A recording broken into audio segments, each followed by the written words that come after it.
Bueno, muy importante el living porque hoy comenzó a discutirse el tema tarifas en las audiencias y bueno, seguramente en las audiencias del miércoles y del jueves se terminarán de encontrar algunas definiciones, pero nosotros queremos adelantar un poco el debate, siempre en Desiguales, tratando de sumar herramientas para la audiencia. Está Pedro Busetti con nosotros, presidente de Defensa de Usuarios y Consumidores. ¿Cómo anda, Pedro? Buenas noches. Muy bien, buenas noches. Gracias por venir. No, y Federico Martelli, que repite Desiguales. Pedro también repite. Pedro también, tenés razón. Consultor de energía y dirigente del Grupo Callao. Bienvenido también. ¿Qué tal? Buenas noches. Pedro, balance de la audiencia de hoy. Mira, primero analizar un poco la situación en la cual estamos viviendo los consumidores, los usuarios, ¿no? Situación más que complicada. El principal problema que tenemos los argentinos es que no nos alcanza la plata para comprar alimentos y otros bienes. Y en función de eso hay por parte de la población, una sensación de frustración de ver que no puede llegar a cumplir aquellos anhelos que tienen, que parten de lo básico. Hoy el costo de la canasta básica total para una familia tipo vale 90.000 pesos. Y no incluye alquiler, ¿no? No incluye alquiler, no incluye expensas, 90.000 pesos. Quiere decir que partiendo de ahí tenemos millones de personas que están por debajo de la línea de pobreza, inclusive trabajadores registrados con salarios de convenio, con aportes jubilatorios, etc.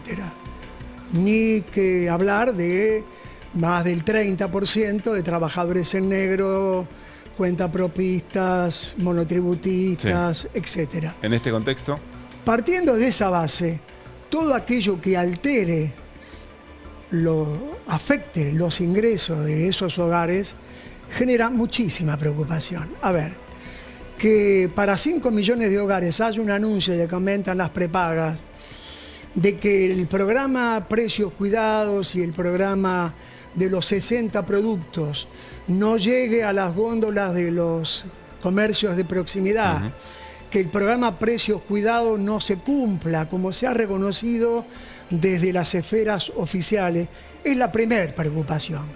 Entonces, en función de eso, todo lo que pueda mover las tarifas genera más preocupación. Ahora, sobre todo, perdón, sí, Lucila. Sí.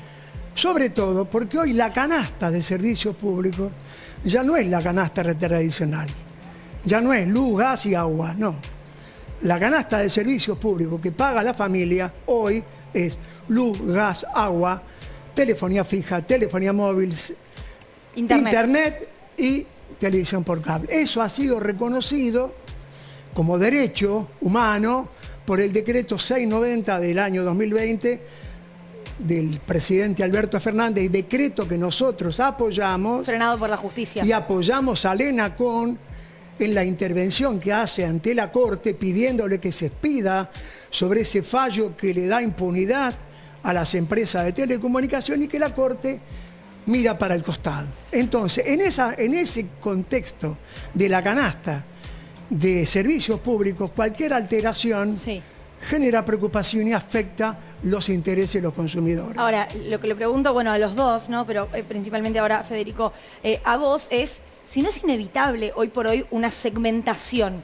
Digo, no pareciera justo, si uno ve a grandes rasgos, que se subsidie de la misma manera al que vive en Puerto Madero y tiene un barco y viaja en avión privado, que aquel trabajador al que le cuesta llegar a fin de mes. Sí, primero lo importante es, reconociendo la grave situación económica y social por la que atraviesan muchos argentinos, reafirmar la decisión del gobierno de que la actualización de tarifas esté por debajo del coeficiente de variación salarial, por debajo de la inflación y por debajo de todos los aumentos que vienen recibiendo los programas sociales y las jubilaciones. Entonces, hay que decir que el peso de las tarifas en la economía familiar se va a reducir. Y esta es una decisión para no cargar en el pueblo argentino mayores gastos en un momento tan difícil. Ahora, como vos bien decís, va a haber un segmento de aproximadamente el 10% de los argentinos que sí van a tener aumentos significativos porque es el 10% de mayores ingresos. Aquel que percibe más de 3 canastas y media básicas, es decir, más de 300.000 pesos por mes, que tiene más de 3 autos de menos de 5 años, que tiene más de 3 propiedades o que tiene un avión o una embarcación. No es justo, no corresponde, no podemos cargarle en las espaldas del pueblo argentino, subsidiarle las tarifas de gas y de electricidad a las personas que tienen estos ingresos.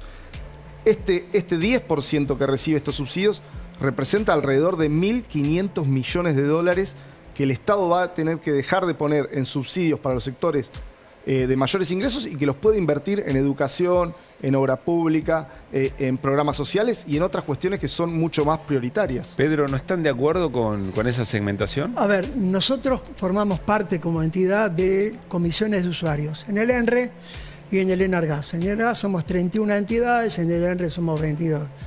En ambas comisiones hemos sido consultados sobre la segmentación, hemos dado nuestra opinión favorable a la segmentación, pero lo que aquí discutimos hoy no es la segmentación. ¿Cómo no? No, discutimos un aumento de tarifas, porque como consecuencia de la modificación del gas en boca de pozo que se propone y como consecuencia de la modificación del precio estacional de la energía, va a haber un incremento tarifario, que como dice bien Federico, hay un sector que va a pagar tarifa plena, va a pagar el metro cúbico, que hoy lo paga 7,70 en el área metropolitana, lo va a pagar 27 pesos, 24 pesos con 50. Los más ricos van a pagar eso. Los más ricos van a pagar 24,50. Después, dice la Secretaría de Energía que la tarifa social no va a tener ningún tipo de incremento. Hoy le hicimos una consulta a la licenciada Maggi Videla sobre este tema, porque la tarifa social del gas le elimina el costo del gas en boca de pozo a un segmento del consumo, a un bloque de consumo, que puede llegar hasta 50 metros cúbicos. O sea, si este mes yo consumí 150 metros cúbicos, 50 de lo que incorpora en la tarifa del gas en boca de pozo, no lo pago. Y el resto, los 100 restantes, lo tengo que pagar al valor que va a fijar la Secretaría de Energía. La pregunta es, ¿qué valor se va a cobrar al excedente de ese monto que tiene asignado cada usuario? ¿Hay respuesta para eso, Federico? Hoy no hubo respuesta. No, todavía no hay respuesta para eso, pero lo que hay es una firme decisión política de que los sectores más vulnerables no sufran con los aumentos, no sean significativos y no impacten en las condiciones generales de vida. Eso es una decisión tomada tanto para la tarifa de gas como para la tarifa eléctrica. O sea, si a quien tiene tarifa social se le aumenta más del 20%, ya se aumentó, ¿no? Ya hay un 20% adentro, digamos. Sí. De acuerdo a lo que dice la Secretaría de Energía, no habría ningún tipo de aumento. Bueno, si hubiera, pero si hubiera se estaría... Ninguno. Tarifa social ninguno. Ninguno, cero. En energía eléctrica sí. Ah. Bien, pero quiero decir, si se aumentara más allá de lo que efectivamente se ha comprometido respecto a los aumentos salariales del año pasado y demás, se estaría fallando a la palabra del gobierno. Pablo, voy a explicar cómo se compone la factura de gas. Para que la entendamos cuando la leemos. Para que la persona que nos está mirando escuche, porque a veces uno habla de gas en boca de pozo y es como hablar en un idioma que no es el nuestro. Igual hay que entenderlo, ¿no? Porque igual eso hay que entenderlo porque... Bueno, sí, por supuesto. Bastante se llevan por eso. Sí. La tarifa se compone del valor agregado a la distribución, del transporte y del gas en boca de pozo. Sí. De 100 pesos que pagamos en una factura los usuarios, el 40% es gas en boca de pozo.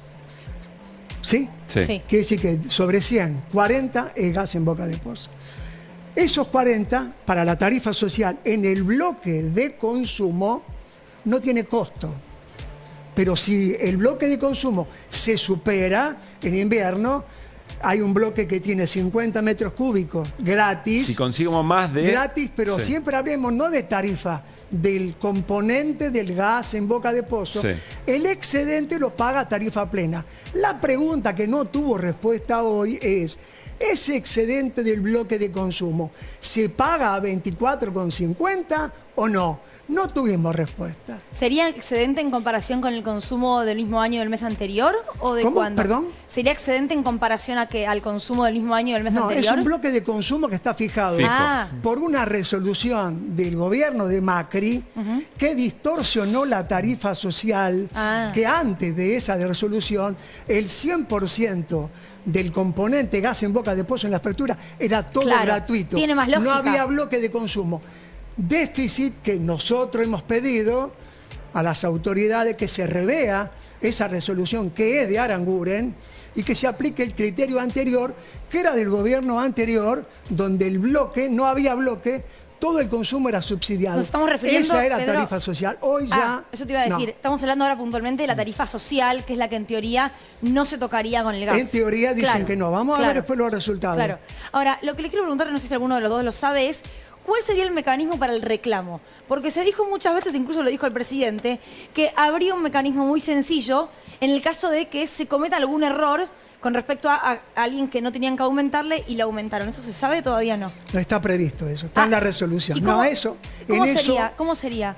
es un el formulario reclamo? que tiene que llenar online. el usuario diciendo yo no gano 300.000 pesos, Bien. tengo un salario de 80, 90 y me incluyeron mal. Eso, en eso no hay, digamos, No, es interesante problema. por si alguien de repente No es lo- le llegara a sí, tener y es un mal importante aumento. A ver, perdóname Federico, si la inclusión incluye erróneamente a centenares de miles Puede de ocurrir. personas, Bueno, no. va a ser una noticia muy importante la repercusión que va a tener.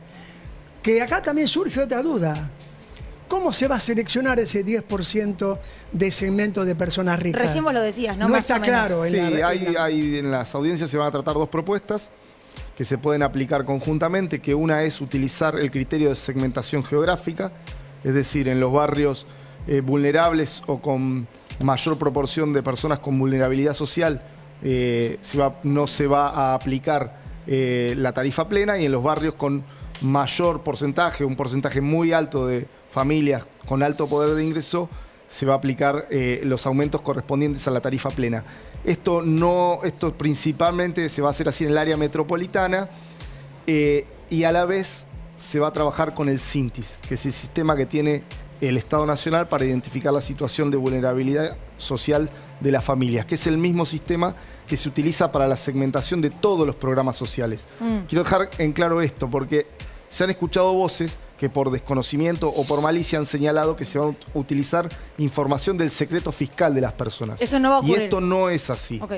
Se va a utilizar la información que hoy está en el SINTIS, y por supuesto, como muy bien se señalaba, en el caso de ocurrir un error, va a haber mecanismos de revisión de esos errores, y además el Estado tiene la territorialidad suficiente para, en el caso en el que los errores sean más de los calculados originalmente, poder atender a toda la población vía mecanismos digitales o vía mecanismos presenciales. Vos sabés que tanto el ANSES como el Ministerio de Desarrollo Social tienen oficinas en toda la Argentina y seguramente van a estar a disposición, si es así que lo define el presidente, las autoridades del Gobierno Nacional, porque acá la idea no es perjudicar a nadie, la idea es que los que más tienen paguen.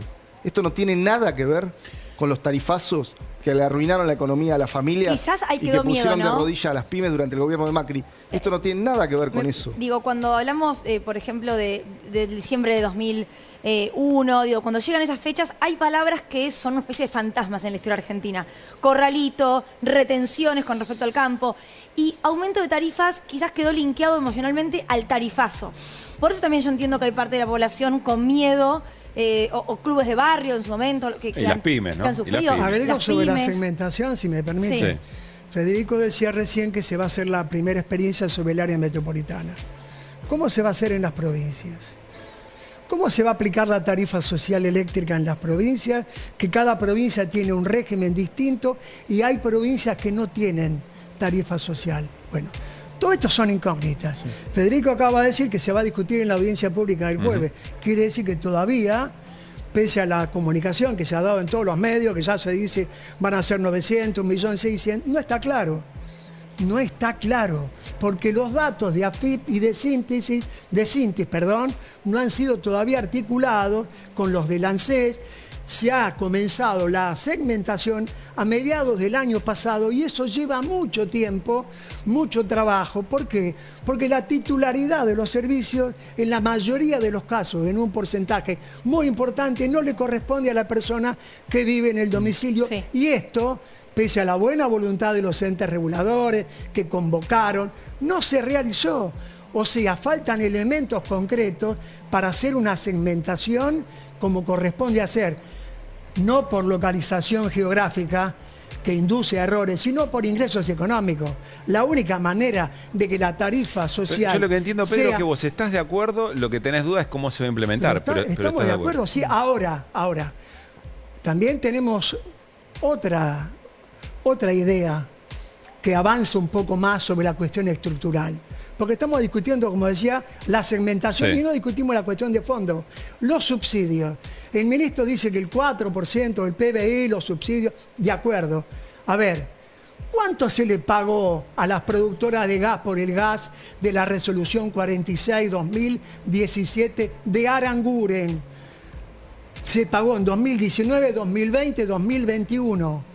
500.000 millones de pesos se pagaron a la producción el año pasado a $6 el millón de BTU. Para sostenerle el precio de Boca de Pozo. Es $6 el millón de BTU cuando esas mismas productoras exportan a $3.40 y a $4 a Uruguay, a Brasil. Perdón, Entonces decimos, subsidio hay que quitar, por supuesto que estamos de acuerdo, pero a los que más tienen, no al trabajador, al jubilado, a la clase media. Hoy no vamos a tener tiempo de discutir esto a fondo, pero quiero preguntarte, Federico, ¿es posible discutir esto? Discutir a qué precio se le garantiza el Boca de Pozo a las grandes petroleras que, bueno, como dice Pedro, hacen grandes negocios con el tema. Es posible. A ver, es importante señalar que gran parte de la dificultad está en el costo de generación, por ejemplo, de la energía eléctrica. ¿No? El costo de la generación de energía eléctrica ahora se dispara porque, por ejemplo, las centrales térmicas funcionan con GNL o con diésel importado. Ambos insumos que han subido mucho de precio. Ahora, lo que es importante discutir es cómo nosotros en los próximos 5 años podemos profundizar el desarrollo de la matriz energética para bajar los costos de generación. Esto, a ver, que suena complejo, complicado, difícil de entender, es decir, a ver, si en vez de quemar diésel o GNL importado para generar electricidad, nosotros podemos terminar el gasoducto Néstor Kirchner, traer el gas de Vaca Muerta y alimentar durante todo el año a las centrales térmicas con el propio gas, a la vez discutiendo el precio a partir de la mayor productividad y de la baja de costos por el salto en productividad que está teniendo Vaca Muerta, bajar el costo general de la generación de energía eléctrica. Bien. Si nosotros logramos eso, la distancia entre lo que la gente paga y el costo de generación se va a reducir y los subsidios se pueden achicar sin que todo el peso del achique de los subsidios caiga sobre la gente, sino que es eficientizando el sistema. Prometemos volver sobre esto, prometemos, Pedro, sí, rapidito tenemos que cerrar, por favor. Un minuto. Sí. A ver, el gasoducto Néstor Kirchner está atrasado 1 año y medio. Se debió haber empezado en 2020 y se va a empezar este año y va a terminarse dentro de 2 años. Estamos hablando del futuro. Un dato concreto. El año pasado, en abril del año pasado, la Comisión de Usuarios de Enargas le mandó una nota al secretario de Energía pidiéndole que nos diga cuál es el costo de producción argentino de gas natural. ¿Y ese ¿Sabe dato? que nos contestaron? Que no tienen esa información. A ver, digo, un país que no sabe cuál es el costo de producción del gas que está bajo la tierra, que es de todos los argentinos, y esto no es un problema de Alberto Fernández, esto sucedía con Macri también, que tampoco sabía el costo de producción. Entonces, tenemos que acceder a pagar ese sobreprecio que costó miles de millones de dólares y ahora le pedimos el esfuerzo a los argentinos, al jubilado, a los trabajadores, a la clase media. Esta es la discusión de fondo. ¿A dónde van a parar los subsidios? Que le quiten las distribuidoras de gas natural que tuvieron aumento y que tuvieron el aumento de Macri del 2.500%, tienen subsidio aparte del aumento de tarifa. Vamos a volver sobre esto que es estructural y nos interesa. Vamos a seguir los próximos días de las audiencias. Muchísimas gracias, Federico y Pedro, por